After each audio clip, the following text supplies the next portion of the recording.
Қайырлы күн, құрметті тіл үйренушілер. А2 базалық деңгейдің жаңа сабағын бастаймыз.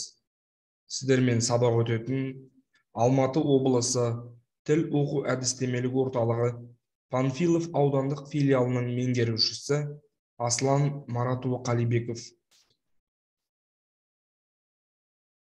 Бүгінгі жаңа сабағымыздың тақырыбы киіз үй әлемі. Грамматикалық тақырыбымыз ғанша, генше қосымшасы. Жаңа сөздермен таныс болыңыздар. Кеме, көтерілу, күмбез, мәселе шешу, пішін, төмен,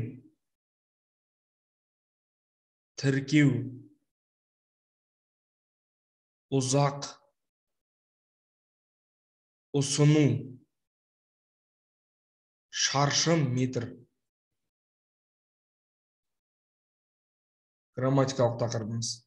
Ғанша, генше, қанша, кенше қосымшасы етістікке қосылады. Мағынасы іс-әрекетті жасау мерзімін шектейді. Нақты уақытқа дейін жұмысты аяқтау, тағы сол сияқты іс-әрекеттерді көрсету үшін қолданылады. Мысалы, мен таң атқанша жұмыс істедім. Олар келгенше мен электронды хат жазайын. Оқыңыз. Мен жалға пәтер іздеп жүредім. Біріншіден, қай ауданда тұрғыңыз келеді? Қала шетіндегі ықшам ауданда. Неше бөлмелі пәтер керек? 4 бөлмелі. Мына фотосуретке қараңыз. Ас үйдің көлемі қандай? 14 шаршы метр. Қасық, пышақ, қазан, табақтар бар ма? Ыдыс-аяқ толық бар. Жақсы екен. Жатын бөлмеде төсек орын бар ма? Әрине. Ақжайма, көрпе, жастық бәрі беріледі. Ас үйге қандай тұрмыстық техника қойылған? Ыдыс жуғыш мәшине, кір жуғыш мәшине бар. Ал тоңазытқыштың қасында микротолқынды пеш бар. Шаң сорғыш бар ма? Иә, бар. Енді мына пәтердің суретін қараңыз. Ас үй 18 шаршы метр. Бұл пәтер ыдыс-аяқпен, төсекпен қамтамасыз етілмеген. Бірақ ақылды үй жүйесі жұмыс істейді.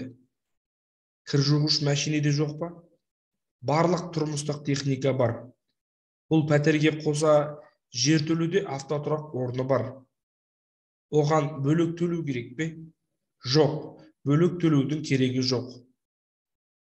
Қонақ бөлмеде жиһаз жоқ қой. Уайымдамаңыз. Сіз пәтерге кіргенше жаңа жиһаз қойылады. Күн батқанша пәтерді көріп алайық. Жарайды, жүріңіз. Тиісті қосымшаны жалғаңыз.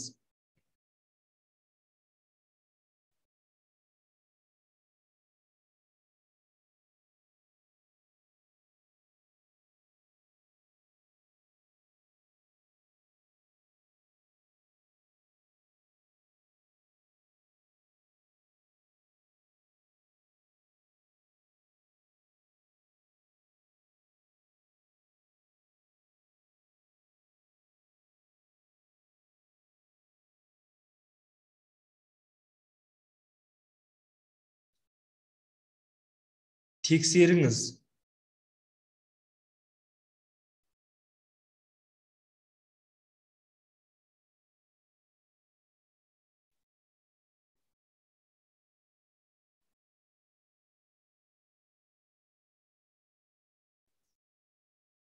Тиісті сөздерді қойып, сөйлемді толықтырыңыз.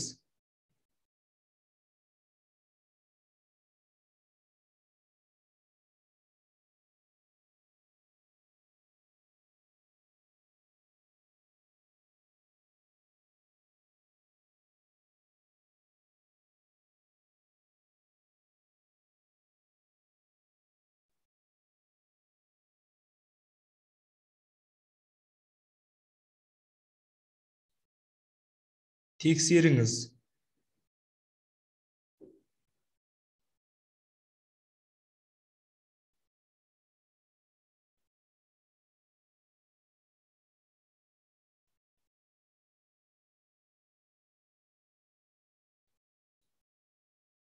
Сабақ аяқталды. Үй тапсырмасы. Ғаламторға хабарлама жазыңыз. Сау болыңыз.